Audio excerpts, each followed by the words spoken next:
Today's episode is brought to you by Consensus. Hello and welcome back to another video, and today we're going to talk about something that's going to piss some of you guys off, but it's going to make a lot of other people really happy, so let's get to it. Today we're going to talk about the problem of silent reading, and in fact, this might be the reason why you're really struggling to get into a novel. You know, sometimes you think to yourself, there's a sunny Saturday morning, and I'm going to go to my favorite garden with my favorite novel, and you're going to think to yourself, today is going to be my day. I'm going to sit around and I'm going to immerse my soul into this piece of literature. But then a minute goes by, maybe 2 minutes, maybe 10 minutes. You know, this is all common experience, so we can really talk about it without pointing fingers.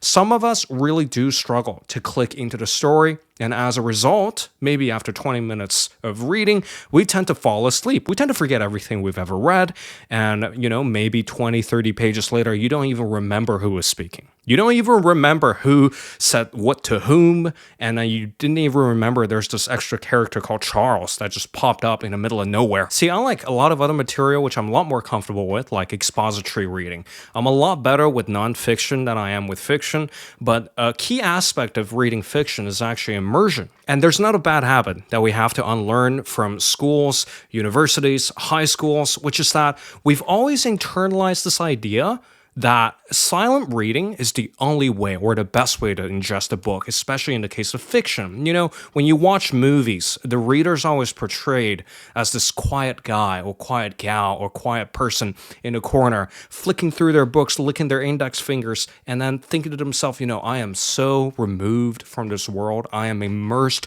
in my solitude. So that's kind of like the common portrayal of a reader. But in my experience, when I first fell in love with fiction, I wasn't that silent guy or gal sitting in a corner of a cafe. But in fact, I was flat on the floor, staring up into the ceiling, while my teacher, Mrs. Young, were reading stories out loud to the entire class, because in middle schools, at least here in Australia, we have like 10 to 20 minutes of a nap time. And what often ended up happening is that these stories that Mrs. Young read out were so captivating, so that most of us basically stayed up past the nap time because we didn't want to sleep because these stories were so good. And I'm sure you can substitute examples from your own reading experience. Maybe your dad read you a novel, or maybe your mom read you Lord of the Rings before you went to bed. And those were all really poignant memories for a lot of people when they first got introduced to fiction. But then something really weird happens when you go to high school. Somehow this entire thing with like oral storytelling or enjoying stories through the auditory medium flew completely out of the window. And then now silent reading is the thing that you should do. But reading out loud was actually reserved for remedial classes, or in the worst cases, if you've been held back a grade, you were told to read this passage out loud if you can't really remember it for a test. And of course, there's a lot of conflicting research in this area, and I would encourage you to read upon some of this research. And here's where we have to talk about today's video sponsor. Meet Consensus, the AI-powered academic research engine built for researchers, students, and anyone who wants quality research without the headache. And outside of scripting these videos for you guys, I have an irrational passion for like linguistics and for tools on how to read books. But one problem that I kept bumping my head against is that, well, databases around the world, they basically all suck. Number one, a typical academic search for PDFs and papers could take hours, whereas with their pro-analysis function and consensus meter, I was able to get a broad overview of my area and instantly identify research gaps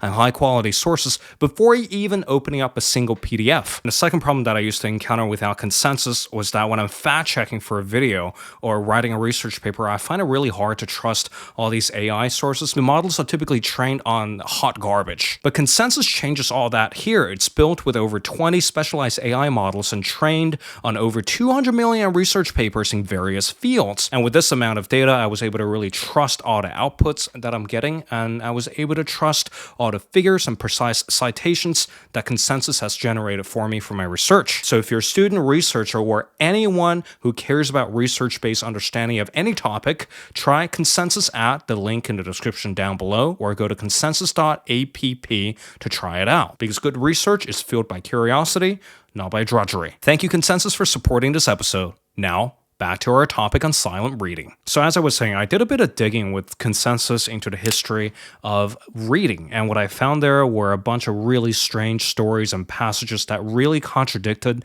this idea of like silent reading is the best way to read. So traditionally, reading and fiction is actually experienced in a communal setting, in a form of epic poems, Greek and Roman plays, and poetic compositions. The intellectual ideal in the West is actually based on debates, it's based on dialogue, it's based on public engagement. And for the East, composition of poetry or a composition of verse isn't seen as the work of some solitary genius spinning out pure works of art, but is actually seen as a communal act of entertainment. Take the Japanese haiku, for example. The word literally means playful verse, and its primary purpose, according to Bian Chohan, is to amuse and delight. And of course, in the West, silent reading hasn't always been a thing. One of the earliest accounts can be found in St. Augustine's The Confessions. In my edition that I found in a secondhand bookshop, it's on page 99, where St. Augustine was really confused by St. Ambrose's acts of silent reading. It was like something that he's never seen before, because he's so used to this oral tradition of storytelling. And through the turns of many centuries, a lot of scholars have debated about this.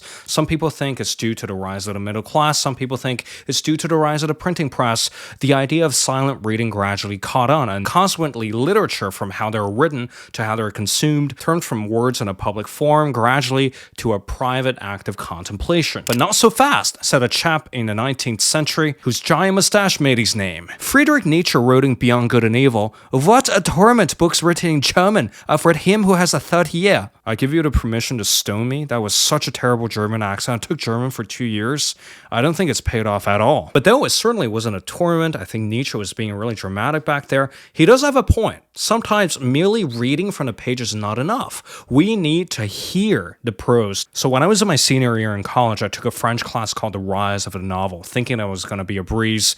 Little did I know, upon walking into my first class, my professor assigned us 2 titles, L'Étranger by Albert Camus and Madame Bovary by Gustave Flaubert. Camus' prose, especially in The Stranger, was actually quite okay for my shaky French at the time, but Madame Bovary, oh my god, it rewound my reading clock by 20 years. It's like I've regressed 20 years just to read like a toddler all over again. So after weeks of needlessly struggling against the prose of Flaubert, which even for French people sometimes is extremely hard to comprehend, I retreated to my remedial corner, closed all the blinds because I was so embarrassed, and started reading the book out loud. It sounded like total nonsense at first, but then something clicked. I don't know if you have the same experience when you learn a different language. Sometimes there's a musical quality to the language that you can register before you even know the meaning. That was the same case with Flaubert. Somehow the French language, or the music of the French language, became words that I could recognize, and words turned into objects,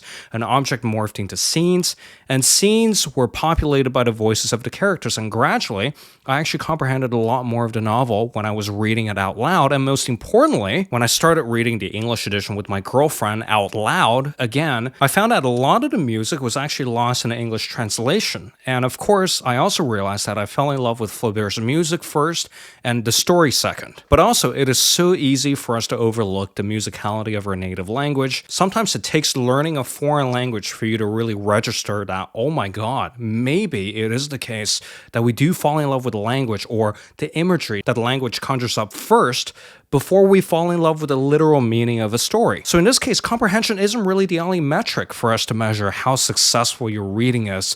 So that entire argument with like silent reading to maximize comprehension flies out of the window. Does reading out loud actually make you fall in love with a novel more? Yes or no? It's a binary question, and if you answer yes, read orally. Forget about comprehending 100% of a novel, because the experience in fiction reading matters a lot more than understanding all the intricacies of the story. Yet most of us would like to run in a complete opposite direction first. We want to understand a novel 100% first before we can even experience it fully. But why does it work? Why is it sometimes we can access more of the imageries and music of a piece of novel if we read it out loud? Which is that sometimes great prose usually doesn't focus on what is literally being said. If you really boil this whole book down, Madame Bovary down, to what it literally is, it's just about a depressed middle-class woman having a really bad time. That's essentially what the novel boils down to, but are you really going to stop right there? Language in great works of literature dashes ahead of meaning.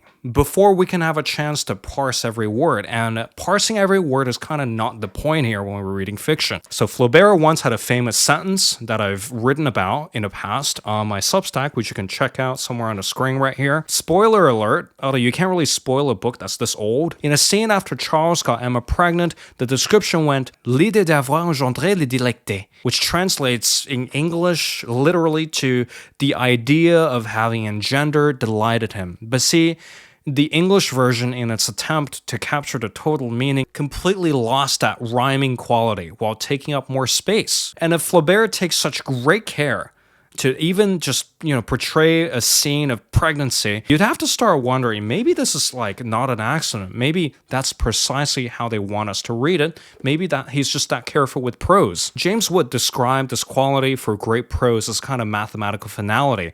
Each sentence of great writers, they all have this final thump to him, right? After you finish reading a sentence, there's a kind of satisfaction that you get if the sentence is really well composed. And Flaubert, for one, was so obsessed with this kind of composition that he read out loud when he was composing his sentences. As a scene in How Fiction Works put it, the study at Croisset, the slow river outside a window while inside the bearish Norman, wrapped in his dressing gown and wreathed in pipe smoke, Flaubert groaned and complained about how slow his progress was, each sentence laid as slowly and agonizingly as a fuse. Imagine all that agony that goes into composing a novel just to make sure it sounds good to your ear and to your eyes is all reduced to silent reading because we're so obsessed with the literal meaning of the words in this book instead of appreciating the beauty or the music of the prose. You can be damn well sure that Flaubert has not only turned his graves 10 times over, but has punched through his tombstone while leaving a description in granite dust.